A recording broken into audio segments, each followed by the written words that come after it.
Anyone like Chick-fil-A? I do. We finally have one here. Jello likes to go there like all the time. He's like, "Can we please go? Can we please go?" And I'm like, "Oh, but it's like so far out of the way." But okay, sure. They have bomb ass milkshakes because fried chicken is good. Heck yeah. Heck yeah. I do. Yes. I like the spicy deluxe one. And then I like the spicy deluxe one. Um and if I feel like paying like, an atrocious amount of money for one thin slice of bacon, I like to put bacon on it sometimes too. But most of all, I like to put the Chick-fil-A sauce on it. It's so good. Oh, the Chick-fil-A sauce is so good. It's so good. And thankfully Jello doesn't like it, so I like ask for extra Chick-fil-A sauce, and then I'll also take his Chick-fil-A sauce. Cuz I'm a monster. And that's how much I like the Chick-fil-A sauce. All right. So, let's find out what the fat electrician has to say. Why Chick-fil-A outperforms the competition. Capitalism done right. Where's my mouse? Okay. This just might be my favorite business model of all time, and I think that it is the epitome of capitalism done right. Today we're talking about Chick-fil-A. It is the most successful restaurant chain in America, and it has done that despite being canceled like every 5 minutes for the past decade. Literally. Every time I'm like, Chick-fil-A is so good, there's that one person who will be like, "Did you know?" And I'll be like, "Yes, but Chick-fil-A is still good." Hello, Massacre. Welcome in. Welcome in. We're on our last video of the night about Chick-fil-A. Making lapis. Making lapis. Lapi. Been a while since I've had Chick-fil-A? Yeah, we haven't had it in a while either. It's been a while. So at a bare minimum, regardless about how you feel about Chick-fil-A, you should at least take the time to understand their business model, because it's really good. And when I say it's good, that's an understatement, because they're not just the most successful restaurant chain in America, they are the most successful by like 10 miles. They absolutely body the competition. Holy it's shit! Not even close. Okay, let me break this down for you. The most profitable restaurant chains of 2023 are as follows. Starbucks with $35 billion, McDonald's with $25 billion, and then coming in third is Chick-fil-A with $21 billion. So how is it that the third most profitable restaurant is somehow the most successful? Well, per capita matters, right? Because Starbucks is coming in first with $35 billion, but they've got 38,000 locations. McDonald's coming in second with $25 billion, but they've got 40,000 locations. Chick-fil-A is coming in third place with $21 billion, and they have 2,900 locations. Okay, these other restaurant chains are 12 times larger and have... Okay, so basically if Chick-fil-A had as many locations as those other ones, they would be up the wazoo with money. That's actually surprising. I would have thought McDonald's would be number one by a long shot. Freaking McDonald's. I want a Big Mac. But if I had to choose between a Big Mac and Chick-fil-A, I'd go to Chick-fil-A. 100%. Roughly the same output as Chick-fil-A, meaning that the average Chick-fil-A is like 12 to 14 times more profitable than your average McDonald's or Starbucks, which is absolutely fucking insane. And then it gets even crazier when I remind you that Chick-fil-A isn't open on Sundays, meaning that Chick-fil-A is outperforming all of its peers with less locations. I always forget that, so sometimes on a Sunday, because we try to have Sunday as like our day to spend together, we'll be like, "Hey, let's drive all the way to Chick-fil-A," and then we'll be like, "Oh wait, it's Sunday. Shit. God dang it. They're not open. You had a Big Mac today? Oh, I'm jealous. I'm jealous. There's a McDonald's damn near in every moderately large town. Oh yeah, multiple. There is multiple McDonald's everywhere. McDonald Duck. Donald Duck. Let's go. Working less hours a day, working less days per week. And we're going to get into how that's possible right after a word from our sponsor. Today's video is brought to you by Rocket Money. It is your all-in-one finance app capable of doing pretty much anything you could want. It does all the normal stuff that you would expect, like help you set a budget, monitor your credit, even track your net worth. Oh yeah, Rocket Money. They help you identify every single subscription that you are paying for monthly, and half the time, you forgot you were even paying for that. Okay, me and my wife do this all the time. There's always some football game or MMA fight that I want to watch and some TV show that she wants to watch, and for some reason it's on some streaming service or app. Oh my god, yes. So we have to go get the app, get the streaming service, sign up. Oh, I hate that stupid shit. Watch our show. Then we forget we signed up for the free trial, and then we're getting charged $7, $8, $9. Yeah, that's what they hope. They're like, well, you'll just forget about it, and then I have no idea. Okay, because online streaming has just turned into cable again. Let's face it. Is Rocket Money going to fix that problem? No, not really, but they are going to help you quit paying for it. In addition to that, recurring monthly payments that aren't necessarily subscriptions, so like your cell phone or your internet provider, Rocket Money will actually help you negotiate to lower your bill and save you money there too. So if you want to give Rocket Money a try for free, you can go to rocketmoney.com/fatfiles. I'm going to have it also linked in the description down below. Let's get back to the video.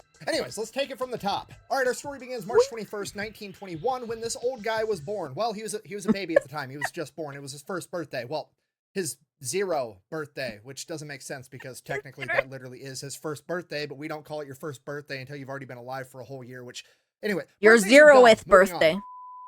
Sorry, anyways, that's Truett Cathy. He is a founder of Chick-fil-A, and when he was 20 years old, Pearl Harbor was attacked, at which point I assume he thought to himself, you know what this world needs? Less fascism and more dope-ass chicken sandwiches. So, he joined the army. So he goes, he fights in World War II, fast forward, 1945, Allies win, he comes back home, crosses defeat fascism off the to-do list, only thing left, make a dope-ass chicken sandwich. First things first, gotta have a... Let's make the best chicken sandwich that anyone's ever had. Let's do it. Restaurant, right? So he opens up his own restaurant. It is called Dwarf House, and it is open 24 hours a day, 6 days a week, every day except for Sunday. He's a real religious guy. Wow. He just believed in taking Sundays off. So that's what he's up to for like the next 21 years, from 1946 till 1967. He's running this singular restaurant that is his, getting a bunch of experience, learning, you know, doing the whole shtick. His current restaurant has this enormous menu. Then one day in 1967, he's working with this food distributor that offers him a deal on chicken breasts because they are selling chicken breasts to the airline, and the airline can only take these little tiny chicken breasts that fit inside the little itty bitty airline food trays. So all the chicken breasts that he's going to be getting are just the big juicy ones, and he's like, yeah, I can figure something out. From there, he goes into his lab trying to figure out the best way to cook chicken breasts, and he decides he's going to pressure cook it inside fancy peanut oil with his secret blend of herbs and spices, and that recipe is still locked up in Chick-fil-A headquarters to this day. So he's done it. He's made the best chicken the world has ever seen. So he's like, okay, only problem, it's pretty greasy. Like it's really greasy. It's too greasy to eat with your hands. So he's like, okay, well, I'm just going to stick it inside of a hamburger bun with butter and 2 pickles and make it a sandwich. And thus the chicken sandwich was born, or at least that's what Chick-fil-A says. They say that they're the ones that invented the chicken sandwich. And this was my god. Like, you know what? I'm done. First time we went to the Chick-fil-A, like here, I remember I wasn't like, I didn't really remember what came on the stuff. So Jello ordered the regular chicken sandwich with no pickles.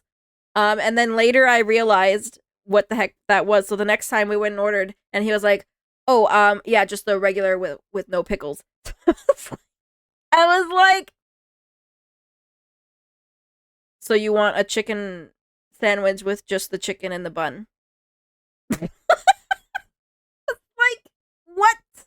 I was like, why not at least get the deluxe Chick-fil-A sandwich? Like, then it has lettuce and stuff on it. You want just the freaking chicken on a bun?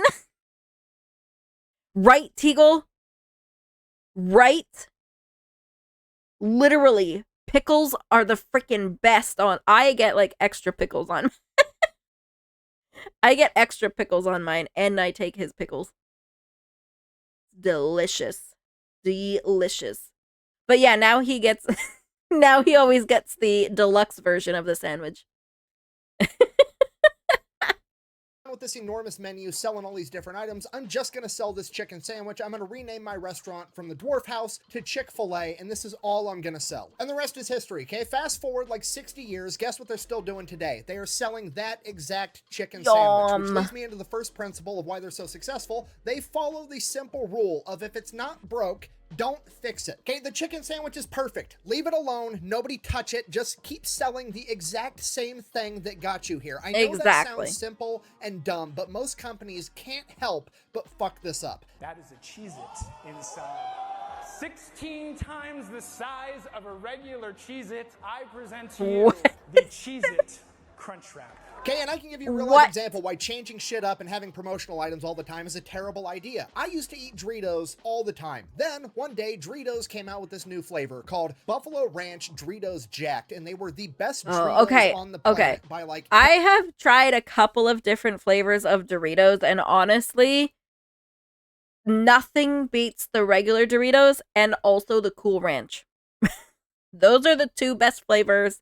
Nobody can convince me otherwise. That's it.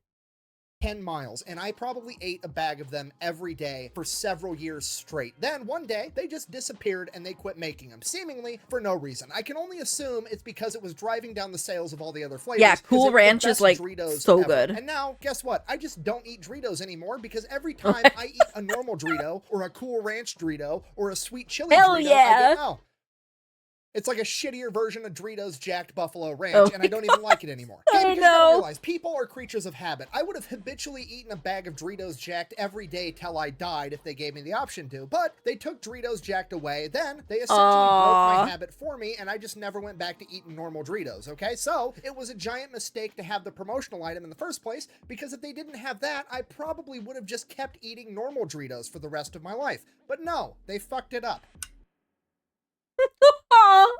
Oh no.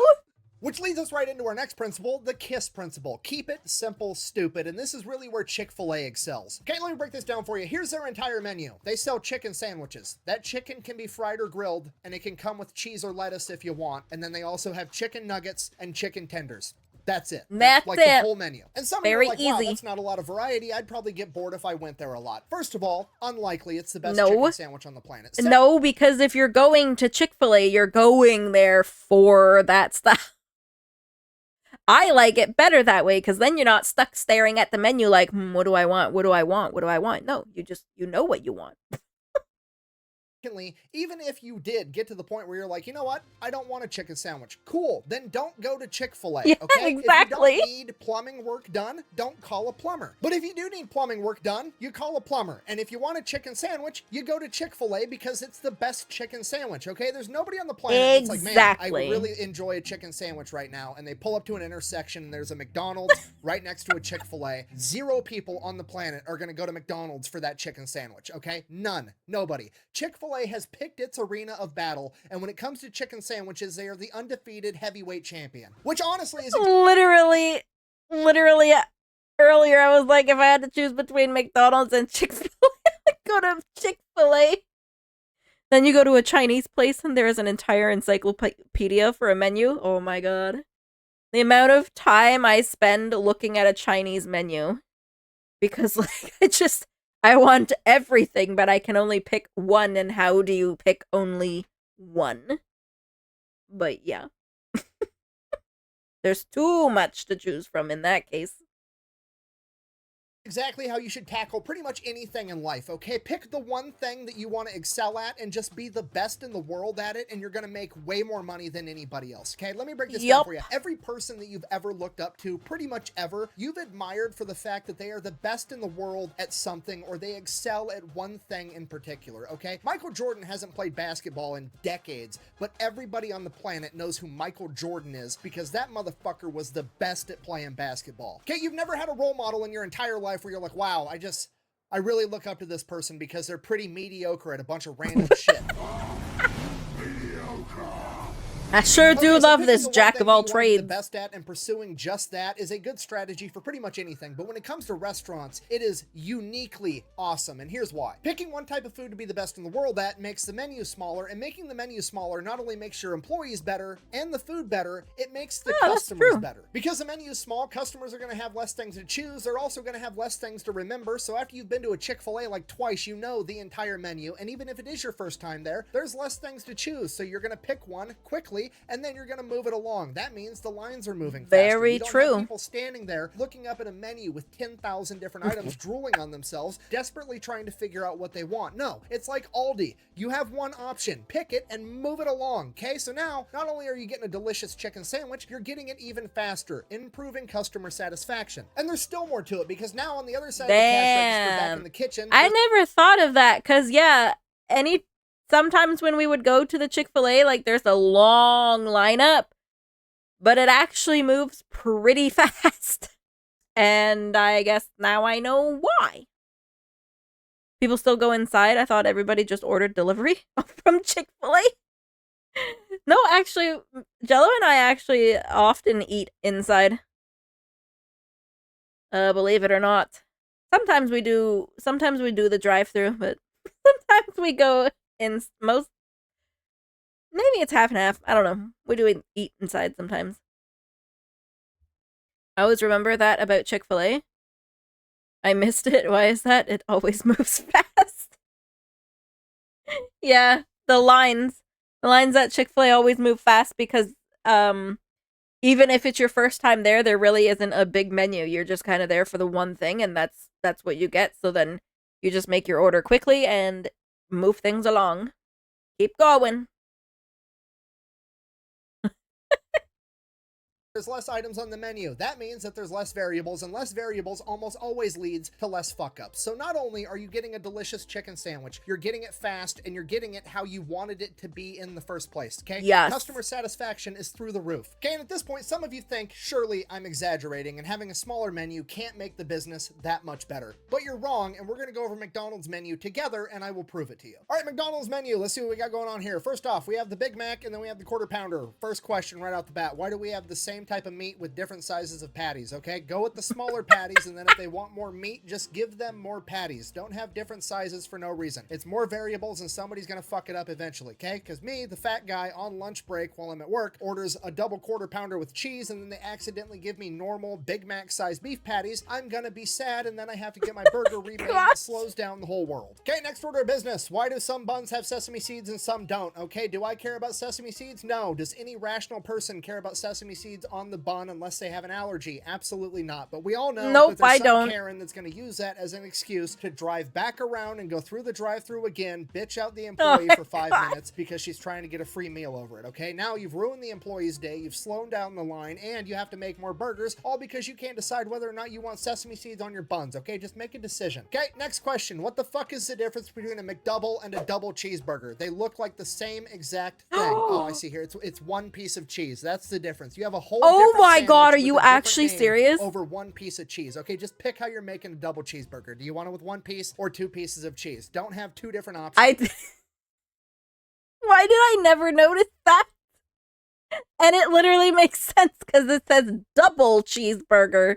Oh my god. Because now I have to listen to the next 10,000 people ask, what's the difference between the McDouble and the double cheeseburger? One's cost 7 cents more because it has an extra piece of cheese. Okay, that's dumb. Get rid of it. They're the same picture. All right, moving on. Chicken and fish, adding 2 more types of meat, which is more variable, so that's bad right off the bat. Secondly, the best sounding one is the Bacon Cajun Ranch McCrispy. Now, unfortunately, it's a limited time only item, and it's probably the best one because that sounds way better than a regular McCrispy, which means I'm never going to eat a regular McCrispy ever again. Because oh my gosh. Thinking about the one that got away, the delicious Bacon Cajun Ranch McCrispy, okay? Stop doing limited time and that's seasonal true. items. Every time I lose a limited time item, it's like getting dumped by a girlfriend, okay? Quit putting people through that. Either keep the item or don't keep the item. Okay, next order of business. Why are we adding a 3rd additional bun? Okay, this one also has no sesame seeds. Just put the no sesame seed bun on this one. Or if this bun is better, just get rid of the shitty bun altogether. Okay, then we come to this philosophical conundrum. What is the difference between the McChicken and the McCrispy? Can somebody explain this to me? That's rhetorical. I'm fat. Of course I know the difference. Okay, this one right here is where they're trying to knock off Chick-fil-A. I know that because it looks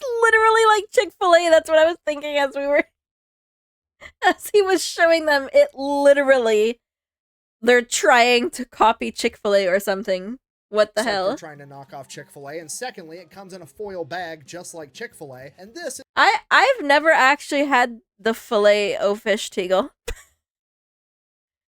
I've never had the Filet-O-Fish, and I hear people like it a lot, so I don't know. I've heard a lot of people talk about how good the Filet-O-Fish is.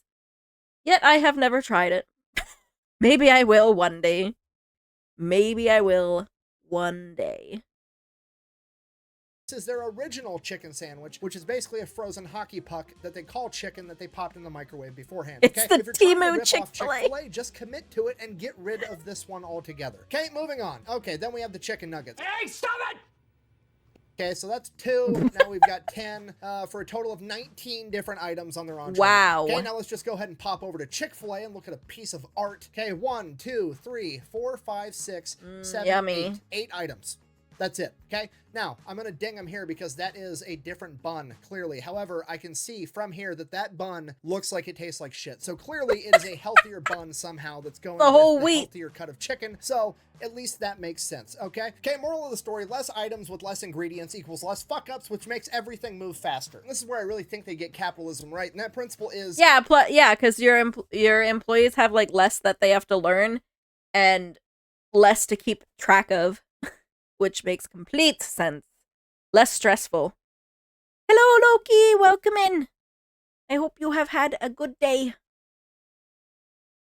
slow is smooth and smooth is fast. You see, there's only 2,900 Chick-fil-A's, and they're not in a hurry to put up a bunch more. They would rather have one really good Chick-fil-A as opposed to 10 pretty mediocre ones. And that's why one Chick-fil-A makes 12 times as much money as a McDonald's. And having this mentality allows them to focus on the original goal, which is just having good food. When you compare Chick-fil-A to McDonald's as far as opening up a new location goes, it's insane how different their mentalities are. Because McDonald's is meticulous, they go full psychological warfare mode on where they're going to put all of their locations. I'm making these numbers up, but this is roughly what their process is. If you come to McDonald's with millions of dollars, say, hey, I want to open up a McDonald's, they're like, cool, give us the general area. Then they send people out to sit in potential locations, and those people just sit there and count how many cars drive by. Click, click, click, click. And McDonald's knows out of every 100 cars that drives by, 3 of them are going to pull into McDonald's, and they know that every single person that pulls into a McDonald's on average spends $12 or whatever. Before McDonald's even breaks ground on the new restaurant, they can predict within $10,000 how much money that location is going to make that year. Wow, that's crazy. They're going full Field of Dreams approach. If I build it, they will come. Okay, they can't tell you within $10,000 how much money you're going to make in your first year, but guess what? They can tell you it's going to be more than any fucking McDonald's around. And because they grow so slowly, they're not like a normal franchise where just some rich millionaire dude can come up and be like, hey, I want to own a Chick-fil-A and never actually work there. No, Chick-fil-A owns every Chick-fil-A. They own all of it. They own the restaurant, the property it's built on, and all the equipment inside of it, okay? If you want to run a Chick-fil-A, you become an operator, at which point you get 50% of the profits of that restaurant that you run, okay? They are extremely picky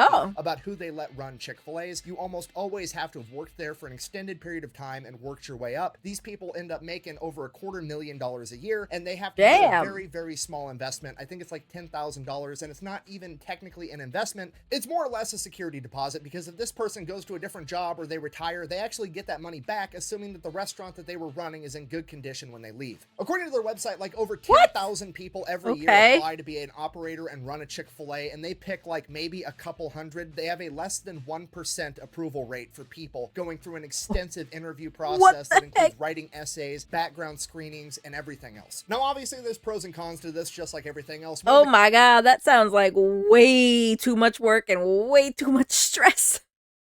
I mean, for a massive payout, though, it seems. Holy. Are you an expert burger flipper or something? How you know all this? I flipped burgers before, but I'm no expert. Nope, nope, nope. They really are quality over quantity? Oh yeah. 100%. The chicken the chicken sandwiches at Chick-fil-A are much better than like McDonald's or Tim Hortons or wherever else. I would say Popeyes is like the only other one that comes in close. Popeyes actually has a really good chicken sandwich.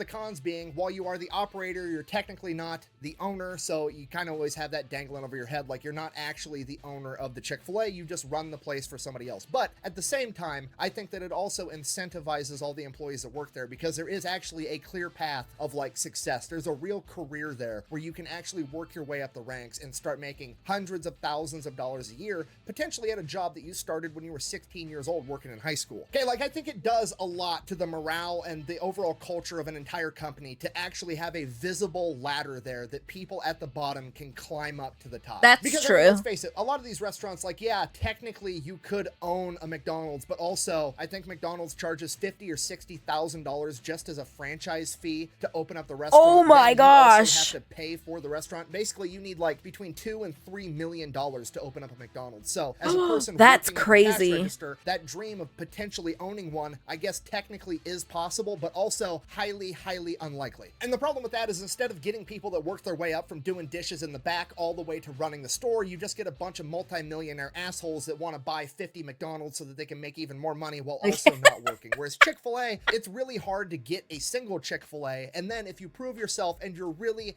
really good, sometimes they'll let you get a second or a third one. Less than 15% of all Chick-fil-A operators, which is their equivalent of like a franchise owner, actually run more than one Chick-fil-A, and they're all highly successful. So at most, you're only allowed to run Chick-fil-A. While with other chain restaurants, you can just buy like 60 of them, make a bunch of money, and never have to set foot in the place, and then your culture sucks. Nobody cares. It's just a giant money-making machine to you. Whereas with Chick-fil-A's strategy, even the people at the bottom of the totem pole can be like, oh shit, that's the guy running the show right now. He's here. He cares. He's helping me. He's been through what I've been through because he worked his way up. And I think that does a ton for the culture of a restaurant or any business, really. And I think it's pretty obviously visible from the outside if you've ever been to a Chick-fil-A. I think it's the best service out of any fast food restaurant I've ever been to. People are usually happy, and the statistics support that. They have half the turnover rate as a typical fast food restaurant, and they pay a little bit more on average. In the same vein as slow is smooth and smooth is fast, this company also operates on little to no debt, okay? They're closed on Sundays, they donate to a lot of charity, and they don't really like debt. Dave Ramsey is absolutely in love with this company. And what I mean by this is, unlike other companies that go and get big loans to expand, they don't. They save up money, and once they have enough money to open a new restaurant, they open the restaurant. And I think that this makes the entire workplace environment better for absolutely everybody, because now the dude at the very top, the upper management levels, aren't freaking out about the bottom line. They don't have interest payments. They don't have payments they have to keep making all the time. It makes a low stress environment for them, which means they're not putting a bunch of stress and pressure on all the people below them. And that trickles all the way down throughout the entire company and just makes everything 100 times better. So in conclusion, that sounds whether you like Chick-fil-A awesome or not, you should absolutely pay attention to what they're doing, because it is undeniable that they are an unstoppable force in the restaurant industry. They are the only restaurant to face nationwide boycotts multiple times in the past decade, and yet somehow they are still 12 times more profitable per restaurant than any of the other major restaurant chains. And they are somehow doing that with less menu items that have less variety between them, while working less hours per day and working less days per week. And it all comes down to basic common sense principles, right? Pick the thing you want to be good at and just be good at that. If it's not broke, don't fix it. Keep it simple, stupid. Don't overcomplicate it along the way. And slow is smooth, smooth is fast. Just don't be in a hurry. If you can apply those 4 things to literally any situation in life, you're more than likely going to be successful at it. Thank you for watching. Hell yeah. The best way to support the channel is go buy some merch over thefatelectrician.com. Quack, bang, out. Let's go Chick-fil-A. I didn't know a lot of that about the company. Especially like how to open the restaurants and stuff. That's pretty cool. I like that they do that, actually. You should have to you should have to have experience there and stuff, and like have that ladder that you can climb.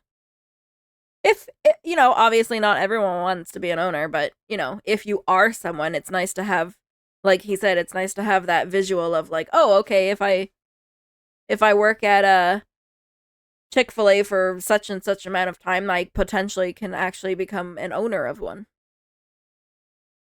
Mr. Chicken is mid at best, but you know it's going to be a good time because there is a 50-50 chance that there will be a bloodbath when you go. What? I've never heard of Mr. Chicken. I don't know if we have them here. I think this is a psyop. I suddenly want a Chick-fil-A sandwich and to submit my resume. I'm gonna go work at Chick-fil-A now. Hell yeah. Now I want to flip a burger. Loki, you go flip that burger. Have a yummy, yummy burger. Or better yet, have a yummy chicken sandwich from Chick-fil-A. You can go get one right now. Unless they're not open. Or maybe I don't even know if you have Chick-fil-A's, but you know. I love how they have people within the company work their way up. Yeah, yeah. Yeah. Because a lot just feel like dead-end jobs. It's like, oh, whatever, I'll just work here for the rest of my life and never get promoted, I guess. More like co-owner, because what he said, you are just there to run the restaurant for someone else bigger. Yeah, that's true. That's true. Like a co-owner. But, I mean, you're still making a lot of big money. Lots of big money. Even if you aren't aiming for the top, it's nice to know that you can at least get there someday instead of just working a dead-end position. Yep. You might not want to right away. Maybe in the future you will. Like, me personally, I would never want to be in the position of, like, management or anything. So, I'm okay being at the bottom. I am A-okay being at the bottom.